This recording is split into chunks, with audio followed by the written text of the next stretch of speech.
दिने मंगलपुरर राजा विक्रम केसरी और रानी सुमित्रा तांको हस्तरे 1 वर्षर 2 संतान को नहीं जंगल को जाउथिले। राजा विक्रम जने बहुत भल शासक थिले। से राज्य रे शासन करी बहुत विरक्त होई जाइथिले। आउ सेमितिरे भी राज्यर भार एते थिला जे राजा विक्रम तांको रानी सुमित्रा और 2 कन्या संतान को समय देई पारु नथिले। सेथिपाई राजा विक्रम तांको पत्नी और 2 कुनी झियोंक सह किछि समय जंगल रे निरोला बसी बिताई मन को स्थिर करिवा पाई जंगल को जाउथिले। आ से माने किछि दूर जिबा परे गोटे भल जगह देखिके विश्राम नेले। सेठी से माने किछि समय प्रकृतिर आनंद नेउथिले। आउ सेते बेले पछपुटु गछ भितरु किछि हलचल हेबाकु लागिला। ताहा देखि 2 घोड़ा भयरे दौड़ी पळाइले। रानी मते लागुची से गछ डावा पत्र भितरे पशु पक्षी अछंती। तुमे इठी अपेक्षा कर, मु घोड़ा माननकु खोजी आनी मु सेमानकु शिकार करी आसुची। हाँ हो, आपण शिकार करी शीघ्र आसंतु। राजा सेठू घोड़ा माननकु खोजी पशु माननकु शिकार करिबा पाई चली गले। ओह, मु कौन करिबी? सोरे मो तंटी सुखी गलानी। महाराज भी केतेबेले आसीबे? रानी सुमित्रा सेठी बसी एमिति राजांक कथा भाबुथाए। हतथ झरणा पानीर कଳ कଳ शब्द सुना जाए। मते लागुची एई पाखरे नदी किंबा पोखरी अछि। मु गोटे काम करूची। पानी शब्द तो एई पाखरु शुभुची। मु सेठाको जाई जल्दी पानी पी आसु। किंतु 2 संतान को केमती एठी एका छाड़ी की जीवी? सेमितिरे महाराज को एबे पर्यंत देखा नहीं। मते बहुत जोर रे शोष लागुची। पानी न पी मु आउ रही परिबिनी। गोटे काम करूची। 2 संतान एठी एका छाड़ी देई जल्दी जाई पानी पी आसुची। मो 2 सुना झियो एठी सोई था, मु पानी पी आसुची। रानी 2 संतान को एका छाड़ी देई पानी पीबा को चली गले।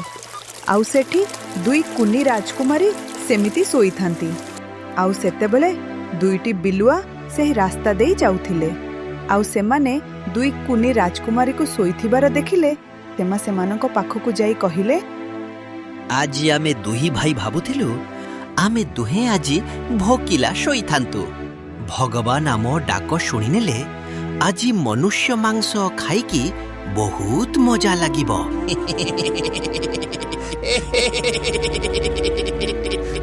2 बिलुआ सेमानंकु खाइबा आशारे 2 कुनी राजकुमारी को जंगल भीतर को नहीं चली गले। आउ किछि समय परे रानी पानी पी सेठाको आसंती। आउ कुनी राजकुमारी को देखिले सेमाने सेठी नथिले। मो 2 कुनी झियो कुआरे गलो? मु तो सेमानंकु एठी सुआई की जाईथिली। सेमाने कुआरे गले? महाराज कुआड़े गले आपण? आम झियो मानंकु किए उठे कि नहीं चली जाइछि? महाराज रानी रो चित्कार सुनी राजा सेठा को आसंती।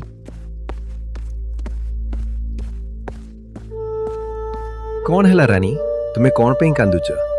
आउ आम झियो माने कान? महाराज आमर 2 कुनी राजकुमारी को के जाने किए उठे नहीं चली गला। हे कौन कहूछ रानी? 2 कुनी राजकुमारी तो तुम पाखरे थिले, आउ समाने कुआडे गले? एथरे मोर संपूर्ण भूल अछि महाराज। मते बहुत जोर रे शोष लागुथिला। आउ सेते बेले पानी रो शब्द सुना गला। आउ मो छुआ मानन को एठी छाड़ी दे पानी पी आसी देखे एठी आमो झियो माने नथिले। मते लागुची जंगली पशु माने ही आम कुनी झियों को उठे की नहीं जाइछंती। महाराज मो झियो मानन को खोजी कियान महाराज। मो झियो मानन को खोजी कियान महाराज। हमें एबे कौन करिबा? हम पाखरे एबे सैन्य किंबा घोड़ा भी नांते। चलो शीघ्र महल को फेरी जिबा। आ मते शीघ्र सैन्य मानक सह एठाको आसी आम झियो माननकु खोजिबा कुडिबो। राजा एमिति कही सेमाने राजमहल को जिबाकु लागिले।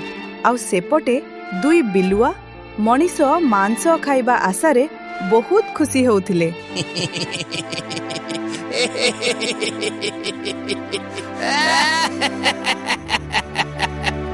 ଆଜି ତ ଆମେ ଦୁଇ ଭାଇ ମଜାରେ କଣ ମନୁଷ୍ୟ ମାଂସ ଖାଇବୁ। ଆଉ ଏମାନଙ୍କୁ ଖାଇସାରିଲା ପରେ ବହୁତ ଭଲ ନିଦ ଆସିବ। ହଁ ଭାଇ, ମାଂସ ଖାଇଲେ ବହୁତ ମଜା ଲାଗିବ। ବିଲୁଆ ମାନଙ୍କ ହସ ଶୁଣି ଗୋଟେ ହରିଣ ଗଛ ପାଖରେ ଲୁଚି ରହି ସବୁ ଦେଖୁଥିଲା। ଆଉ ବାଘ ସେଠାକୁ ଆସିବାର ଦେଖି ହରିଣଟି ଗଛ ପଛପଟେ ଲୁଚିଗଲା।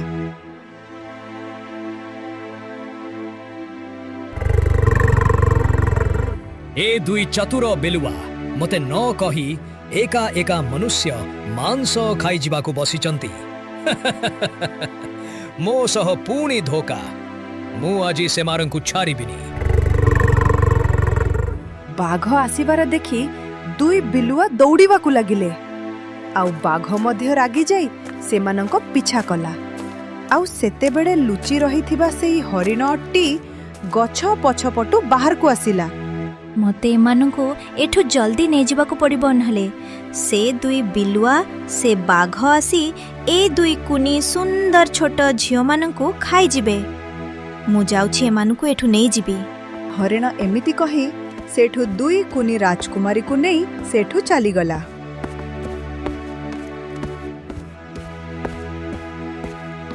ଆଉ କିଛି ସମୟ ପରେ ସେଠାକୁ ବାଘ ଆସି ସେ କୁନି ଝିଅମାନଙ୍କୁ ବହୁତ ଖୋଜିଲା, କିନ୍ତୁ ସେମାନଙ୍କୁ ନ ପାଇ ନିରାଶ ହେଇ ଚାଲିଗଲା।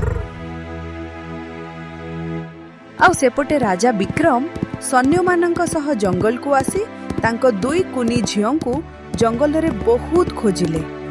ଆଉ ଶେଷରେ କୁନି ରାଜକୁମାରୀ ନ ପାଇ ନିରାଶ ହେଇ ସମସ୍ତେ ଘରକୁ ଫେରିଲେ।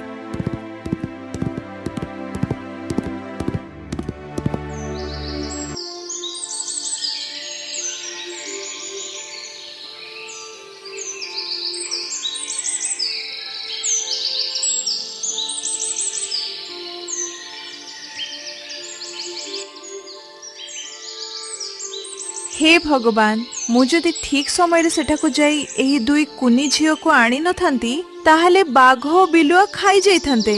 କିନ୍ତୁ ମୁଁ କେମିତି ଜାଣିବି ଏମାନଙ୍କ ମା ବାପା କେଉଁଠି ଅଛନ୍ତି, ଆଉ କେମିତି ଏମାନଙ୍କୁ ତାଙ୍କ ମା ଓ ବାପାଙ୍କ ପାଖରେ ପହଞ୍ଚାଇବି? ସେମିତିରେ ତ ମୁଁ ଏମାନଙ୍କୁ ଏକା ଛାଡ଼ି ସେମାନଙ୍କ ମା ବାପାଙ୍କୁ ଖୋଜିବାକୁ ଗଲେ ସେ ଶିକାରୀ ପଶୁମାନେ ଆସି ଏମାନଙ୍କୁ ଖାଇଯିବେ।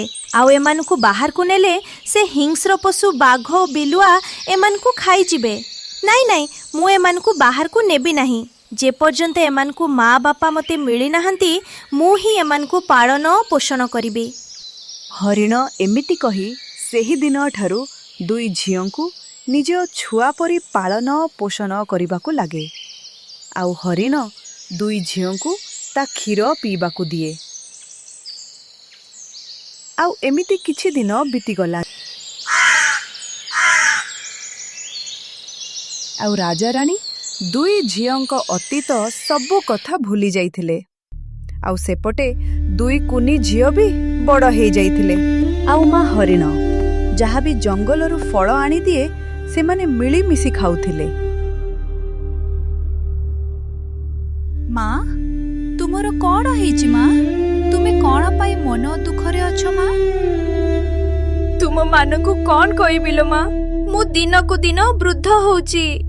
ଆଉ ସେମିତିରେ ଆଜି ତୁମ ପାଇଁ ଜଙ୍ଗଲରୁ ଫଳ ସଂଗ୍ରହ କରି ଆସିବା ରାସ୍ତାରେ ବାଘ ମୋତେ ଖାଇବା ପାଇଁ ମୋ ପିଛା କଲା। ଆଉ ମୁଁ ଦୌଡ଼ି ଚାଲି ଆସିଲି। ଝିଅ, ଯଦି ମୋତେ କିଛି ହେଇଯାଏ ତୁମ ମାନଙ୍କ ଦାୟିତ୍ୱ ଆଉ କିଏ ନବ? ତୁମେ କାନ୍ଦ ନାହିଁ ମା, ଆମେ ଏବେ ବଡ଼ ହେଇଗଲୁଣି। ତୁମ କଥାରୁ ଲାଗୁଛି ତୁମେ ଆଜି ବାଘ ଭୟରେ କିଛି ଖାଇ ନଥିବ। ହଉ ମା, ତୁମେ ଏଠି ଘରେ ହିଁ ଥାଅ। ଆମେ ଜଙ୍ଗଲରୁ ତୁମ ପାଇଁ କିଛି ଘାସ ନେଇ ଆସୁଛୁ। ସେମାନେ ଏମିତି କଥା ହେବା ସମୟରେ ବିଲୁଆ ଆସି ସବୁ କଥା ଶୁଣିବାକୁ ଲାଗେ। ନାହିଁ ନାହିଁ ଝିଅମାନେ, ତୁମେମାନେ ଏ ଘର ଭିତରୁ ବାହାରି ଜଙ୍ଗଲ ଯିବା ପାଇଁ କେବେ ବି ଭୁଲରେ ବି ଭାବିବ ନାହିଁ। କାରଣ ଏ ଜଙ୍ଗଲରେ ଜଙ୍ଗଲୀ ହିଂସ୍ର ଜନ୍ତୁ ବୁରି ହୋଇ ଅଛନ୍ତି। ମୁଁ ବହୁତ କଷ୍ଟରେ ତୁମ ଦୁଇ ଜଣଙ୍କୁ ସେ ବାଘ ଓ ବିଲୁଆ କବଳରୁ ତୁମ ଦୁଇ ଜଣଙ୍କୁ ବଞ୍ଚାଇଥିଲି। ସେଥିପାଇଁ ଏହି ଘର ହିଁ ତୁମ ଦୁଇ ଜଣଙ୍କ ପାଇଁ ସୁରକ୍ଷିତ। ତାହେଲେ ଏମିତି କଥା।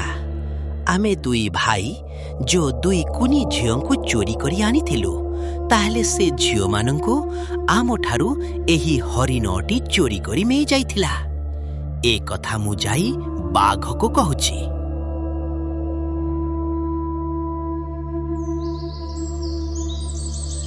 ବିଲୁଆ ଦୌଡ଼ି ଦୌଡ଼ି ବାଘ ରାଜା ପାଖକୁ ଗଲା ଓ ସବୁ କଥା କହିଲା। କଣ ତୁ ସତ କହୁଛୁ ବିଲୁଆ? ହଁ ବାଘ ମହାରାଜ, ମୁଁ ସତ କହୁଛି। ସେମାନେ ସେହି ଦୁଇ କୁନି ଝିଅମାନେ ଯାହାକୁ ଆମେ ଚୋରେଇକି ଆଣିଥିଲୁ। ଆଉ ସେ ହରିଣ ସେମାନଙ୍କୁ ନେଇ ସେ ଜଙ୍ଗଲ ମଧ୍ୟରେ ଥିବା ପୁରୁଣା ଘରେ ସେମାନଙ୍କୁ ରଖି ପାଳନ ପୋଷଣ କରିଥିଲା। ଏବେ ସେମାନେ ବହୁତ ବଡ଼ ହେଇଯାଇଛନ୍ତି ବାଘ ମହାରାଜ। ତାହେଲେ ଏମିତି କଥା, ମୋ ଜଙ୍ଗଲରେ ରହି ସେ ହରିଣ ମୋ ସହ ଖେଳ ଖେଳୁଛି। ଚାଲ ଏବେ ଯିବା ଆଉ ସେମାନଙ୍କୁ ଉଚିତ ସବକ ଶିଖେଇବା। ସେ ମନୁଷ୍ୟ, ଦୁଇ ଝିଅ ଓ ହରିଣକୁ ଆଜି ଶିକାର କରି ଖାଇଯିବା। ସେମାନେ ଏମିତି କଥା ହୋଇ ସେଠାକୁ ଯିବାକୁ ଲାଗିଲେ।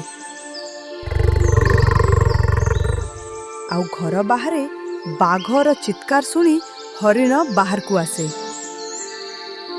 ଏ ହରିଣ, ତୁ କଣ ଭାବିଲୁ ମୋ ସହ ଚଲାକି କଲେ ମୁଁ ଜାଣିପାରିବିନି? ତୁ ବର୍ଷ ବର୍ଷ ଧରି ସେ ଦୁଇ ଝିଅଙ୍କୁ ଲୁଚେଇକି ରଖିଲୁ। ଏବେ ମୁଁ ତତେ ଖାଇବି ଆଉ ସେ ଦୁଇ ମନୁଷ୍ୟ ଝିଅଙ୍କୁ ଖାଇବି।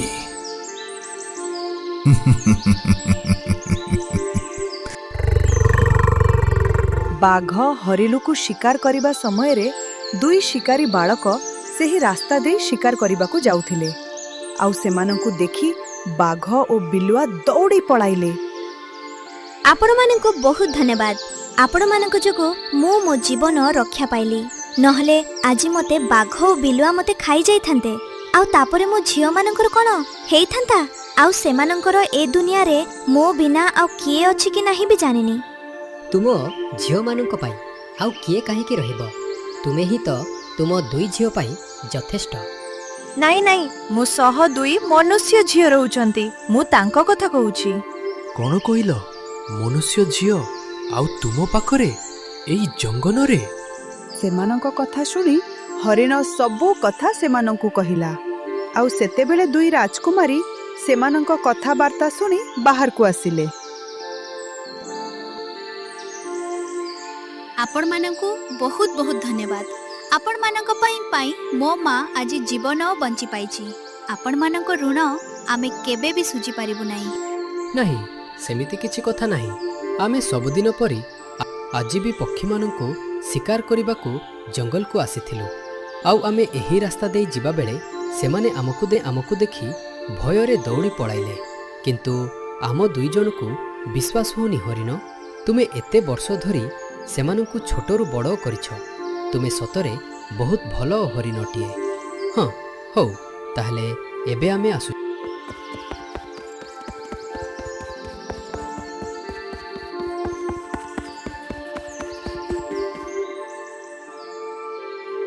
ମା, ଆମେ ଯଦି ଏଠି ସୁରକ୍ଷିତ ରହିପାରିବା ନାହିଁ, ତାହେଲେ ଚାଲ ଏ ଜଙ୍ଗଲଠୁ ବହୁତ ଦୂର ଚାଲିଯିବା।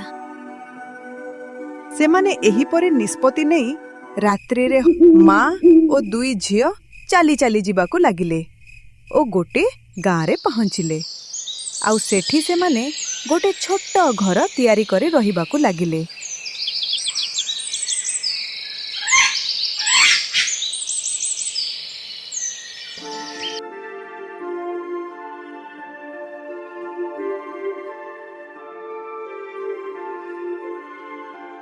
ମା, ଏଠି ଆମେ ଏବେ ନୂଆ, ଆଉ ସେମିତିରେ ବି ତୁମକୁ ଏଠି କିଏ ଦେଖିଲେ ଅସୁବିଧା ହେଇପାରେ।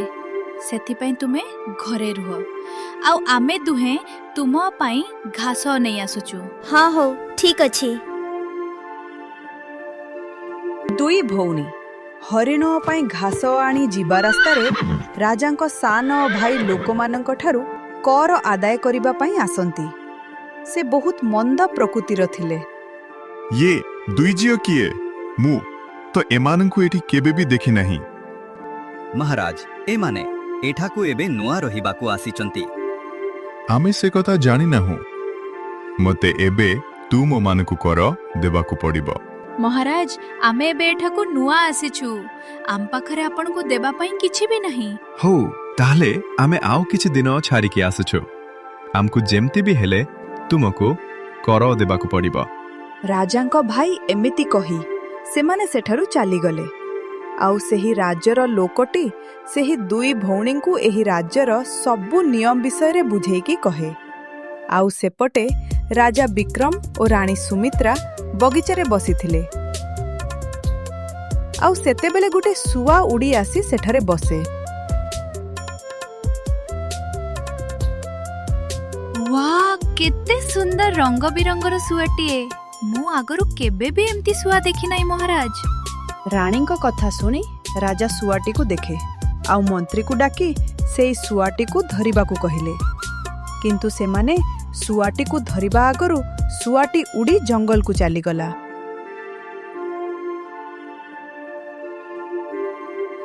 ମହାରାଜ ମୁଁ ତ ଏହି ଶୁଆଟିକୁ ଧରିପାରିଲି ନାହିଁ, କିନ୍ତୁ ଆମ ରାଜ୍ୟରେ ଶିକାରୀ 2 ଜଣ ଅଛନ୍ତି। ସେମାନଙ୍କୁ ଆପଣ ଆଦେଶ ଦେଲେ ସେମାନେ ଏହି ଶୁଆଟିକୁ ଧରିପାରିବେ। ହଁ ହଉ ମହାମନ୍ତ୍ରୀ, ତୁମେ ସେମାନଙ୍କୁ କହି ଯଥାଶୀଘ୍ର ସେହି ଶୁଆଟିକୁ ଧରି ଏଠାକୁ ନେଇକି ଆସ। ରାଜାଙ୍କ ଆଦେଶରେ ମହାମନ୍ତ୍ରୀ ରାଜ୍ୟର ମୁଖ୍ୟ ପକ୍ଷୀ ଶିକାରୀଙ୍କୁ ସେହି ଶୁଆକୁ ଧରିବା ପାଇଁ କହିଲେ। ଆଉ ସେ 2 ଶିକାରୀ ଶୀଘ୍ର ଶୁଆକୁ ଧରି ରାଜମହଲକୁ ଆସିବେ ବୋଲି କହିଲେ। ଆଉ ସେପଟେ ରାଜାଙ୍କ ଛୋଟ ଭାଇ କର ଆଦାୟ କରିବା ପାଇଁ ସେଠାକୁ ଯାଏ।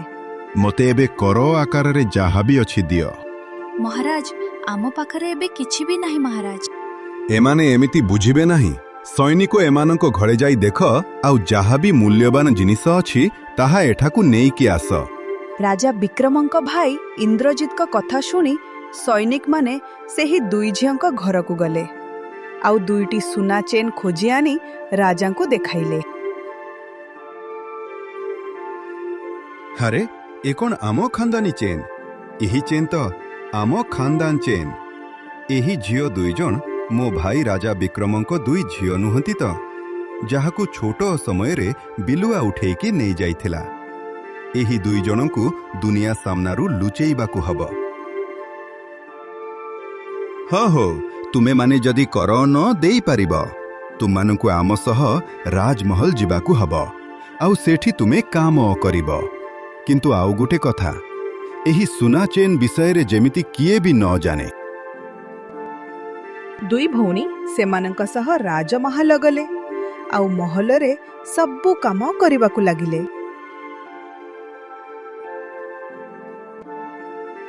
ଦିନେ 2 ଭଉଣୀ ମହଲକୁ କାମ କରିଯିବା ବେଳେ ରାଜାଙ୍କ ନଜର ସେହି 2 ଝିଅଙ୍କ ଉପରେ ପଡ଼େ। କିଏ ତୁମେ 2 ଜଣ? ମୁଁ ତ କେବେ ବି ତୁମକୁ ଏଠି ଦେଖି ନାହିଁ। ରାଜାଙ୍କ କଥା ଶୁଣି ମହଲକୁ ଆସିବାର କାରଣ ଓ ଏହି ରାଜ୍ୟରେ ନୂଆ ବାସ କରୁଥିବା କଥା 2 ଭଉଣୀ ରାଜାଙ୍କୁ କହିଲେ। ସେମାନଙ୍କ କଥା ଶୁଣି ରାଜା ସେଠୁ ଚାଲିଗଲେ। ଆଉ କିଛି ଦିନ ବିତିଗଲା। ଦିନେ ରାଣୀଙ୍କ ଗୋଟିଏ ସୁନା ହାର ହଜିଗଲା।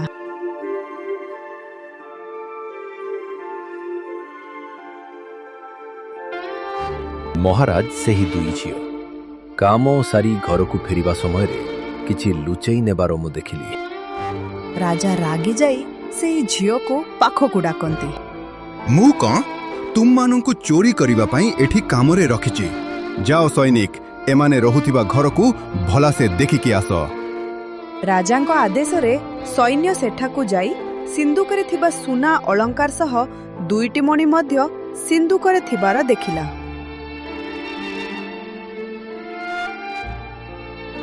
ମୁଁ ତୁମମାନଙ୍କୁ କେତେ ଭଲ ଝିଅ ବୋଲି ଭାବୁଥିଲି, କିନ୍ତୁ ତୁମେମାନେ ଶେଷରେ ଏତେ ତଳକୁ ଖସିଗଲ। ନାଇଁ ମହାରାଜ, ଆମେ ଏସବୁ ଚୋରି କରିନାହୁଁ କି ଏ ବିଷୟରେ କିଛି ବି ଆମେ ଜାଣିନାହୁଁ। ତୁମେମାନେ ପାଟି ବନ୍ଦ କର। ଏତେ ସବୁ ଗହଣା ସହ ହୀରା ମଧ୍ୟ ଚୋରେଇ ନେଇ ଯାଇଥିଲ। ମହାରାଜ ଏମାନଙ୍କୁ ଫାଶୀ ଦଣ୍ଡ ଦିଆଯାଉ ମହାରାଜ, ନହେଲେ ସମସ୍ତ ପ୍ରଜାଙ୍କ ମୁହଁ ବଢ଼ିଯିବ ଆଉ ଆମକୁ କିଏ ବି ଭୟ କରିବେ ନାହିଁ। ତୁମ ଶେଷ ଇଚ୍ଛା କ'ଣ କୁହ ଝିଅମାନେ? ଆମେ ଆମ ମାଙ୍କ ସହ କି ସମୟ ବିତେଇବାକୁ ଇଚ୍ଛା କରୁଛୁ ମହାରାଜ, କାରଣ ସେ ଆମକୁ ଯେମିତି ଛୋଟରୁ ଏତେ ବଡ଼ କରିଛି ଆମେ ତା ଋଣ କେବେ ବି ଶୁଝି ପାରିବୁ ନାହିଁ। ଠିକ୍ ଅଛି। ଦୁଇ ଭଉଣୀଙ୍କୁ ରାଜାଙ୍କ ଆଦେଶରେ ଶେଷ ଇଚ୍ଛା ପୂରଣ କରିବା ପାଇଁ ତାଙ୍କ ମାଙ୍କ ପାଖକୁ ନିଆଯାଏ। ଆଉ ସେପଟେ ସେହି ଦୁଇ ଶିକାରୀ ବାଳକ ଶୁଆକୁ ଧରି ରାଜମହଲକୁ ଆସନ୍ତି। ଆଉ ସେମାନେ ଯିବା ସମୟରେ ଦେଖନ୍ତି ଯେ ରାଜାଙ୍କ ସାନ ଭାଇ ଜଣେ ସୈନ୍ୟଙ୍କ ସହ କିଛି ଗୁପ୍ତ କଥା ହେଉଥିଲେ। ଏ ନିଅ ସୈନିକ, ତୁମ ପାଉଣା, ତୁମେ ସୁନା ଓ ହୀରା ଓ ସେ ଝିଅଙ୍କ ଘରେ ରଖି ତାକୁ ଆମେ ଚୋର ବନେଇ ଦେଲେ। ତୁମେ ବହୁତ ଭଲ କାମ କରିଛ। ମୁଁ ଏହା ହିଁ ଚାହୁଁଥିଲି। ସେ ଦୁଇ ଭଉଣୀ ମୋ ରାସ୍ତାରୁ ହଟିଗଲେ, କାରଣ ଏମାନେ ହେଉଛନ୍ତି ମୋ ବଡ଼ ଭାଇ ରାଜା ବିକ୍ରମଙ୍କ ଦୁଇ କନ୍ୟା ଥିଲେ, ଯାହାକୁ ଛୋଟ ସମୟରେ ବିଲୁଆମାନେ ଜଙ୍ଗଲରେ ଚୋରେଇ ନେଇ ଯାଇଥିଲେ। ଯଦି ଏମାନଙ୍କୁ ମୋ ରାସ୍ତାରୁ ହଟେଇ ନଥିଲେ, ତାହେଲେ ଏଇ ରାଜ୍ୟ ଓ ରାଜ୍ୟ ରହି ରାଜ୍ୟର ସବୁ ସମ୍ପତ୍ତି ସେମାନଙ୍କ ନାମରେ ହେଇଯାଇଥାନ୍ତା ଆଉ ମୋତେ କିଛି ମିଳିନଥାନ୍ତା। ଏବେ ମୋ ରାସ୍ତା ପୁରା ସଫା।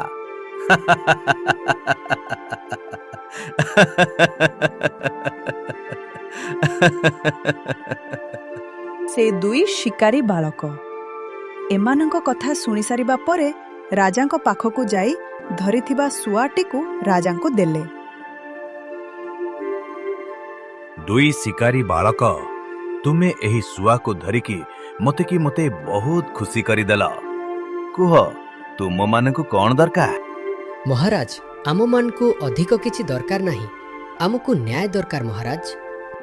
କି ପ୍ରକାର ନ୍ୟାୟ ତୁମକୁ ଦରକାର କୁହ? ଶିକାରୀ ବାଳକ ରାଜାଙ୍କ ସାନ ଭାଇ ପାଟିରୁ ଶୁଣିଥିବା ସବୁ କଥା ମହାରାଜକୁ କହିଲା। ଆଉ ସେ ଝିଅମାନେ ଦୋଷୀ ନୁହନ୍ତି ଓ ସେମାନଙ୍କୁ ତାଙ୍କ ସାନ ଭାଇ ଷଡ଼ଯନ୍ତ୍ର କରି ଫସେଇବା କଥା ଓ ସେ ଦୁଇ ଝିଅ ଆଉ କିଏ ନାହିଁ, ତୁମ ଝିଅ ବୋଲି କହିଲା। ସେ ଶିକାରୀ ବାଳକ ପାଟିରୁ ତାହା ଶୁଣି ରାଜା ବହୁତ ଚିନ୍ତିତ ହେଇଗଲେ। ଆଉ ସେତେବେଳେ ସେଇ ହରିଣଟି ରାଜମହଲକୁ ଆସିଲା ଓ ରାଜାଙ୍କୁ ସେ ଝିଅମାନଙ୍କ ବିଷୟରେ ସବୁ କଥା କହିଲା। ପୁଣି ହରିଣ ପାଟିରୁ ଏହା ଶୁଣି ରାଜା ନିଶ୍ଚିତ ହେଲେ ଯେ ସେହି ଦୁଇ ଝିଅ ହିଁ ରାଜାଙ୍କ ପ୍ରକୃତ ଝିଅ। ମହାରାଜ, ତୁମେ ହିଁ ମୋ ଦୁଇ ଝିଅଙ୍କୁ ବଞ୍ଚେଇ ପାରିବ, ନହେଲେ ସେମାନେ ମୋ ଝିଅମାନଙ୍କୁ ଫାଶୀ ଦେଇଦେବେ ମହାରାଜ। ଆଉ ସମସ୍ତେ ବିଳମ୍ବ ନ କରି ଦୁଇ ଝିଅଙ୍କୁ ଫାଶୀ ଦେବା ଆଗରୁ ଜଙ୍ଗଲରେ ପହଞ୍ଚିଲେ। ଆଉ ଦୁଇ ଫାଶୀରେ ଦୁଇ ଭଉଣୀଙ୍କ ବଦଳରେ ସେହି ସୈନ୍ୟ ଓ ରାଜାଙ୍କ ଚକ୍ରାନ୍ତ କରି ଭାଇଙ୍କୁ ଫାଶୀ ଦିଆଗଲା। ଆଉ ରାଜା ଓ ରାଣୀ ହରିଣ ଯୋଗୁଁ ସେମାନଙ୍କ ଝିଅକୁ ଫେରି ପାଇବା ଖୁସିରେ ହରିଣ ପାଇଁ ରାଜମହଲ ଭିତରେ ଗୋଟେ ପଶୁ ଉଦ୍ୟାନ କଲେ ଓ ସେଠି ସମସ୍ତ ହରିଣ ସେଠାରେ ରହି ବାଘ ଓ ବିଲୁଆ ଭୟରୁ ମୁକ୍ତି ପାଇଲେ। ରାଜା ଓ ରାଣୀ ଦୁଇ ଝିଅ ସହ ସେହି ଦୁଇ ଅନାଥ ଶିକାରୀ ବାଳକଙ୍କୁ ଆପଣାଇ ନେଲେ ଆଉ ସମସ୍ତେ ଖୁସିରେ ରହିବାକୁ ଲାଗିଲେ।